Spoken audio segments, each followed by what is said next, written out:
ಏನಾಗಿದೆ ದೇಶದಲ್ಲಿ ಈ ರೀತಿ ಭಾಷೆ ಮೇಲೆ ಆಕ್ರಮಣ ಮಾಡ್ತಕ್ಕಂಥವ್ರು, ಪಕ್ಕದ ಗಡಿ ಪ್ರದೇಶದ ಪ್ರಭಾವ ಬೀರ್ತಕ್ಕಂಥದ್ದು, ಇದು ಭಾಷೆ ಇರ್ಬೋದು, ನೆಲ ಇರ್ಬೋದು, ಜಲ ಇರ್ಬೋದು, ಈ ಥರದ್ದೆಲ್ಲ ನಿರಂತರವಾಗಿ ಸ್ವತಂತ್ರ ನಂತರ ನಮ್ಮ ರಾಷ್ಟ್ರದಲ್ಲಿ ನಡ್ಕೊಂಬರ್ತದೆ.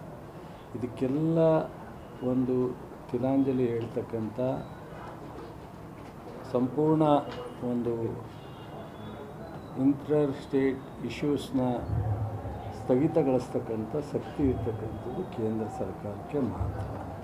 ಕೇಂದ್ರ ಸರ್ಕಾರ ಮತ್ತು ಆ ರಾಜ್ಯಗಳ ಮಧ್ಯದಲ್ಲಿ ಸೂಕ್ತವಾದಂಥ ನಿರ್ದೇಶನ ಕೊಡ್ತಕ್ಕಂಥದ್ದು, ಕರೆದು ಮಾತಾಡ್ತಕ್ಕಂಥದ್ದು, ಒಟ್ಟಾರೆ ಜನರ ಇಂಟ್ರೆಸ್ಟು ಭಾಷಾ ಮತ್ತು ನೆಲ ಜಲ ಪರಿಸ್ಥಿತಿಯನ್ನು ನೋಡಿ ತೀರ್ಮಾನ ತಗೊಂಡ್ರೆ ಇದು ಸಂಪೂರ್ಣವಾಗಿ ಸ್ಥಗಿತ ಆಗುತ್ತೆ. ಕಾರಣ ಯಾಕೆ ಇದೆಲ್ಲ ನಿಲ್ತಾ ಇಲ್ಲ ಅಂದರೆ, ಅವರವರ ರಾಜ್ಯದ ರಾಜಕೀಯ ಹಿತಾಸಕ್ತಿಯನ್ನು ಒಳಗೊಂಡು ಕೇಂದ್ರದಲ್ಲಿ ನಡೀತಕ್ಕಂಥ ಸರ್ಕಾರಗಳು ಸಮಯ ಸಂದರ್ಭದಲ್ಲಿ ಸೂಕ್ತವಾದಂಥ ನಿರ್ದೇಶನವನ್ನು ಕೊಡಲಿಕ್ಕೆ ಆಗದೇ ಇದ್ದಂಥ ಸಂದರ್ಭದಲ್ಲಿ ಈ ಥರದ್ದೆಲ್ಲ ನಡೆಯುತ್ತೆ. ಇದನ್ನು ನಮ್ಮ ರಾಜ್ಯದ ನಮ್ಮ ಭಾಷೆ ಮೇಲೆ ನಮ್ಮ ಜನರ ಹಿತಾಸಕ್ತಿಯನ್ನು ಎಷ್ಟು ಕಾಪಾಡಲಿಕ್ಕೆ ನಮ್ಮ ಸರ್ಕಾರಗಳು ಏನು ಮಾಡಬೇಕು, ನಮ್ಮ ಪಕ್ಷ ಏನು ಮಾಡಬೇಕು ಅದನ್ನು ಮಾಡ್ತೀವಿ. ಎಲ್ಲೋ ಮಹಾರಾಷ್ಟ್ರದಲ್ಲಿ ನಡೆದಿಲ್ಲ, ಬೆಳಗಾಮಲ್ಲೇ ನಡೆದಿರುವಂತ. ಹೌದು, ಅನುಮತಿ ಇಲ್ಲ ಅಂದ್ರೂ ಮೆರವಣಿಗೆಗಳು ನಾನು ಹೇಳ್ತಾ ಇದ್ದೀನಿ. ಈಗ ಅತಿಯಾದಂಥ ಕಠಿಣವಾದಂಥ ಕ್ರಮವನ್ನು ತಗೋಬೋದು. ತಗೊಂಡಾಗ ಮಹಾರಾಷ್ಟ್ರದಲ್ಲೂ ನಮ್ಮ ಜನ ಇದ್ದಾರೆ. ಮಹಾರಾಷ್ಟ್ರದ ಸಹಕಾರ ನಮಗೂ ಬೇಕಾಗುತ್ತೆ, ನಮ್ಮ ಸಹಕಾರ ಮಹಾರಾಷ್ಟ್ರಕ್ಕೂ ಬೇಕಾಗುತ್ತೆ. ಕೆಲವೊಮ್ಮೆ ಎಲ್ಲವನ್ನು ಅವಲೋಕನ ಮಾಡೇ ನಮ್ಮ ಸರ್ಕಾರ ತೀರ್ಮಾನ ತಗೋಬೇಕಾಗುತ್ತೆ. ಅನೇಕ ಬಾರಿ ಅನೇಕ ವಿಚಾರದಲ್ಲಿ ನಿರ್ದಿಷ್ಟವಾದಂಥ ಕ್ರಮ ಜರುಗಿಸಿದೆ, ಸೂಚನೆ ಕೊಟ್ಟರೂ ಸಹ ಇದು ಆವಾಗವಾಗ ನಡೆಯುತ್ತೆ. ನಾನು ಮೊದಲೇ ಹೇಳಿದ ಹಾಗೆ ಇದನ್ನು ಒಕ್ಕೂಟದ ವ್ಯವಸ್ಥೆಯಲ್ಲಿ ಸಂಪೂರ್ಣ ಅವಕಾಶ, ಅಧಿಕಾರ ಎಲ್ಲವೂ ಇರತಕ್ಕಂಥದ್ದು ಕೇಂದ್ರ ಸರ್ಕಾರ, ಅಧ್ಯಕ್ಷರು ಮತ್ತು ಸುಪ್ರೀಂ ಕೋರ್ಟ್, ಈ ಮೂರಕ್ಕೆ ಮಾತ್ರ ಎಲ್ಲವನ್ನು ಮೀರಿದಂಥ ಅಧಿಕಾರ ಇದೆ. ಹಾಗಾಗಿ ಮನೆಯಲ್ಲಿ ಒಂದು ಯಜಮಾನರು ತೀರ್ಮಾನ ತಗೊಳ್ಳೋದು ಹೆಂಗಿರುತ್ತೆ, ಅಣ್ಣ ತಮ್ಮದಿರು ಇಬ್ಬರ ಮಧ್ಯದಲ್ಲಿ ಕಿತ್ತಾಟ ಆದಾಗ ಒಬ್ಬರು ಪ್ರತಿಭಟನೆ ಮಾಡೋದು, ಬೈಕಟ್ ಮಾಡ್ತಕ್ಕಂಥದ್ದು ಮಾಡೋದು ಹೆಂಗಿರ್ತದೆ. ಆದರೆ ತಂದೆ ತಾಯಿಗಳು ಇಬ್ಬರಿಗೂ ಸೂಚನೆನೋ ಅಥವಾ ಸಂದಾಶನೋ ಅಥವಾ ಕ್ರಮನೋ ತಗೊಳ್ಳೋದು ಹೇಗಿರುತ್ತೆ, ಇದೇ ಥರ ರಾಷ್ಟ್ರದಲ್ಲಿ ನಮ್ಮ ಒಕ್ಕೂಟದ ವ್ಯವಸ್ಥೆಯಲ್ಲಿ ನಮಗೆ ಮುಖ್ಯವಾದದ್ದು ಕೇಂದ್ರ ಸರ್ಕಾರ. ಅದಕ್ಕೆ ಸಂವಿಧಾನಾತ್ಮಕವಾಗಿ ಇರ್ತಕ್ಕಂಥ ಶಕ್ತಿ ಒಂದು ಸುಪ್ರೀಂ ಕೋರ್ಟ್ಗೆ, ಒಂದು ಪ್ರೆಸಿಡೆಂಟ್ ಆಫ್ ಇಂಡಿಯಾಗೆ. ಈ ಮೂರು ಪೀಠಗಳು, ಮೂರು ಅಧಿಕಾರದ ಶಕ್ತಿ ಇರ್ತಕ್ಕಂಥವು. ಇಂಥವನ್ನು ಈಗ ತಮಿಳ್ನಾಡು ಇಶ್ಯೂ ನಮ್ಮದಿದೆ, ಇಶ್ಯೂನೇ ಅಲ್ಲ ತಮಿಳ್ನಾಡು. ಈಗ ಸಪೋಸ್ ನಮ್ಮ ನೈಸ್ ರೋಡ್ ಸಮಸ್ಯೆ ಇದೆ, ಇಶ್ಯೂನೇ ಅಲ್ಲ. ಒಂದು ಸುಪ್ರೀಂ ಕೋರ್ಟ್ ಮುಂದೆ ರಾಜ್ಯ ಸರ್ಕಾರದ ಒಪಿನಿಯನ್ ತಗೊಂಡು ಕೇಂದ್ರ ಸರ್ಕಾರ ಸುಪ್ರೀಂ ಕೋರ್ಟ್ಗೆ ಒಂದು ಅಫಿಡವಿಟ್ ಸಲ್ಲಿಸಿದ್ರೆ, ಯಾವ ಸರಿ ತಪ್ಪು ನಿರ್ಧಾರ ಮಾಡಿ ಒಂದು ಮೀಟಿಂಗ್ ಮಾಡಿ ಪಬ್ಲಿಕ್ ಇಂಟ್ರೆಸ್ಟ್ಗೆ ಒಂದು ಮಾಡಿದ್ರೆ ಒಂದು ದಿವಸ ಕ್ಲೋಸ್ ಆಗಿದೆ. ಎಷ್ಟು ವರ್ಷ ಆಯಿತು? 30 ವರ್ಷ ಆಯಿತು ನೈಸ್ ಇಶ್ಯೂ ಸುಪ್ರೀಂ ಕೋರ್ಟಲ್ಲಿ ಬಿದ್ದಿದೆ. ಇದಕ್ಕೆ ಕೇಂದ್ರ ಸರ್ಕಾರ ಮತ್ತು ರಾಜ್ಯ ಸರ್ಕಾರದ ಅಭಿಪ್ರಾಯ ತಗೊಂಡು ಮಾಡಬೇಕು. ತಮಿಳ್ನಾಡು ಇಶ್ಯೂ ಯಾಕೆ ಸಾಲ್ವ್ ಮಾಡೋಕ್ಕಾಗಲ್ಲ? ನೀರು ಇದ್ದಾಗ ನೀರು ಈಗ ಬರ್ತಾಯಿದೆ, ನಾವು 1 to 4 ಕೊಟ್ಟಿದ್ದೀವಿ, ಅವರು ಇಟ್ಕೊಳ್ಳೋಕ್ಕಾಗಲ್ಲ, ನಾವು ಇಟ್ಕೊಳ್ಳೋಕ್ಕಾಗಲ್ಲ, ಸಮುದ್ರಕ್ಕೆ ಹೋಗುತ್ತೆ. ನೀರು ಕಡಿಮೆ ಆದಾಗ ಅವರ ಪರಿಸ್ಥಿತಿಗೆ ನೋಡಿ ಮಾಡ್ತಕ್ಕಂಥದ್ದನ್ನು ಒಂದು ಸಮದಾಶಿವಾಗಿ ಹೋಗ್ಬೇಕಲ್ಲ. ರಾಜಕೀಯ ಹಿತಾಸಕ್ತಿ ಮೇಲೆ ಇವೆಲ್ಲ ನಡೀತವೆ.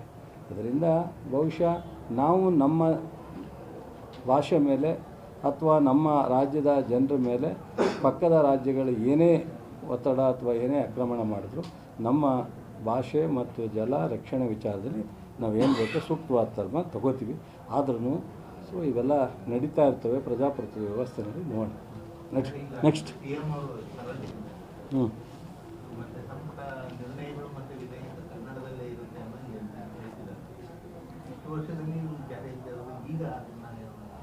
ಯಾವಾಗಲೂ ಕನ್ನಡ ಜಾರಿ ಇರುತ್ತೆ.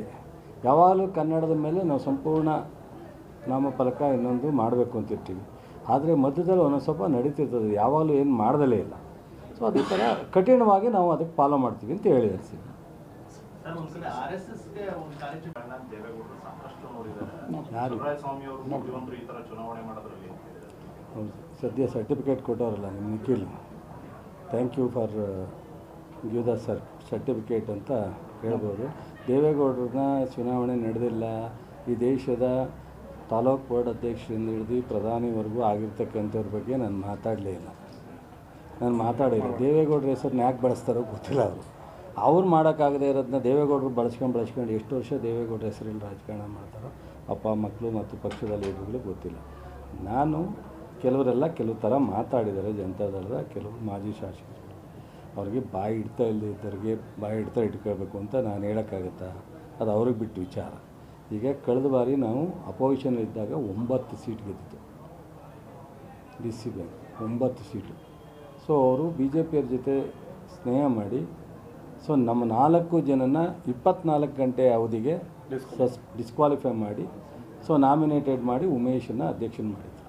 ಆವಾಗ ಏನಾಯ್ತಿತ್ತಂತೆ, ಕಾನೂನು ಎಲ್ಲಿಗೋಗಿತ್ತಂತ ಅವತ್ತು ಜನತಾದಳದ ಮುಖಂಡರುಗಳಿಗೆ ಎಲ್ಲೋಗಿತ್ತಂತ ಕಾನೂನು, ಎಲ್ಲೋಗಿತ್ತಂತೆ ಸಾಮಾಜಿಕ ನ್ಯಾಯ, ಎಲ್ಲೋಗಿತ್ತಂತೆ ಪ್ರಜಾಪ್ರಭುತ್ವ.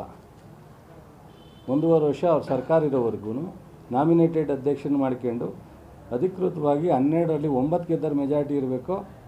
ಸೊ 9ರಲ್ಲಿ 3 ಗೆದ್ದವರು ಆಡಳಿತ ಮಾಡಬೇಕು. ನಿಮಗೂ ಗೊತ್ತು, ನೀವು ಇದ್ರಿ. ಯಾರು ಮಾಡಿದ್ದದು? ಜನತಾದಳದವ್ರು ಮಾಡಿದ್ದು. ಇದೇ ಅವ್ರ ಅಪ್ಪ ಮಾಡಿದ್ದು. ಅವ್ರ ಅಪ್ಪನಿಗೆ ಹೇಳಕ್ಕೆ ಕೇಳಿ, ಇಂಥವೆಲ್ಲ ಮಾಡಬಾರ್ದಪ್ಪ, ನನಗೂ ಇಷ್ಟ ಇಲ್ಲ ನೀನು ಮಾಡ್ತಕ್ಕಂಥ ರೀತಿ ಅಂತ ಅವ್ರ ಅಪ್ಪನಿಗೆ ಬುದ್ಧಿ ಹೇಳಬೇಕು. ಅವನು ನನಗೆ ಹೇಳಿದ್ರೆ ಏನು ಪ್ರಯೋಜನ? ಆಯಿತು, ಇವತ್ತು ಚುನಾವಣೆ ಅಂದಿತ್ತು. ಸಚಿನು ದಿನೇಶು ಇನಾನಿಮಸ್ ಆಗಿ ಯಾರು ಅಪ್ಲಿಕೇಶನ್ ಹಾಕಬೇಡ ಅಂದರು. ಸಂಪೂರ್ಣ 14ಕ್ಕೆ 13 ಸೊಸೈಟಿ ನಮ್ಮ ಪರ ಇದ್ದಾಗ ಅಪ್ಲಿಕೇಶನ್ ಹಾಕೋಕ್ಕಾಗಲಿಲ್ಲ ಅವ್ರಿಗೆ. ಸಂಪೂರ್ಣವಾಗಿ 7 TIPCMS 6 TIPCMS, 1 ಎಲೆಕ್ಷನ್ ಆಗಿಲ್ಲ, 2 ಎಲಿಜಿಬಲ್ ಇಲ್ಲ, 3 ನಮ್ಮ ಪರ ಇದೆ. ಅಪ್ಲಿಕೇಶನ್ ಅದಕ್ಕೆ ಯಾರು ತಪ್ಪು? ಎಲಿಜಿಬಲ್ ಇಲ್ಲ ಅಂದ್ರೆ ಸುಸ್ತಿ ಆದವ್ರನ್ನ ನಾವು ಸುಸ್ತಿ ಮಾಡಬೇಡ ಅಂತ ನಾನು ಕಟ್ಟೋಕ್ಕಾಗುತ್ತಾ? ಎಲಿಜಿಬಲ್ ಅಂದರೆ ಕಾನೂನು ರೀತಿಯಲ್ಲಿ ಸುಸ್ತಿ ಆಗಿರ್ತಕ್ಕಂಥ ಸೊಸೈಟಿ ಎಲೆಕ್ಷನ್ಗೆ ಎಲಿಜಿಬಲ್ ಇರಲ್ಲ. ಸೊ ಅದಾಯಿತು 2. ಇನ್ನು 2 ಹೋದರೆ 12ರಲ್ಲಿ 10 ಚುನಾವಣೆ ಇತ್ತು. 10 ಚುನಾವಣೆಯಲ್ಲಿ ವಾಪಸ್ ತಗೊಳಕ್ಕೆ ನಾನು ಹೇಳಿದ್ದ? ರವಿ ನೀನು ಹೇಳಿದ್ದೇನಪ್ಪ? ನಮ್ಮ ಡೈರಿಯಲ್ಲಿ ಬಿಡ್ಡಿಂಗ್ ಮಾಡಿದ್ರಲ್ಲ ಅವ್ರು ಬುದ್ಧಿ ಹೇಳಿದ್ರೆ ಕೇಳಿ. 10 ಚುನಾವಣೆ ನಡಿಬೇಕಾದ್ರೆ ಸೋಲು ಗೆಲುವು ಬೇರೆ. ನಾಚಿಕೆ ಆಗಬೇಕು ಜನತಾದಳಕ್ಕಿಂತ ಮಾತಾಡೋದು. ಸತ್ಯನ ಒಪ್ಕೊಂಡು ಸುಮ್ಮನೆ ಇರಬೇಕು. ಮಂಡ್ಯ ಮನ್ಮೂಲಲ್ಲಿ ಬಿಡ್ಡಿಂಗ್ ಮಾಡಿದ್ರಲ್ಲ ಅವ್ರ ಕಡೆಯವರು, ಅವಾಗ ಯಾಕೆ ಬುದ್ಧಿ ಆಗಲಿಲ್ಲ? ಮಂಡ್ಯದಲ್ಲಿ ಆಕ್ಷನ್ ಮಾಡಿದ್ದು ನಿಮಗೂ ಗೊತ್ತು, ಪತ್ರಿಕೆಯಲ್ಲೆಲ್ಲ ಬಂದಿತ್ತು. ಸೊಸೈಟಿಗಳಲ್ಲಿ 10 ಲಕ್ಷ 5 ಲಕ್ಷ ಅಂತ ಯಾಕೆ ಬುದ್ಧಿ ಹೇಳಲಿಲ್ಲ ಅಂತ ಜನತಾದಳ ಲೀಡ್ರ್ಗಳು? ನಾಚಿಕೆ ಆಗಬೇಕು. ನಾನು ಜನತಾದಳದಲ್ಲಿದ್ದಾಗ ಇಂಥ ಅಲ್ಕ ಕೆಲಸ ಅಲ್ಕ ಥರ ಮಾತಾಡ್ತಿರಲಿಲ್ಲ ನಾನು.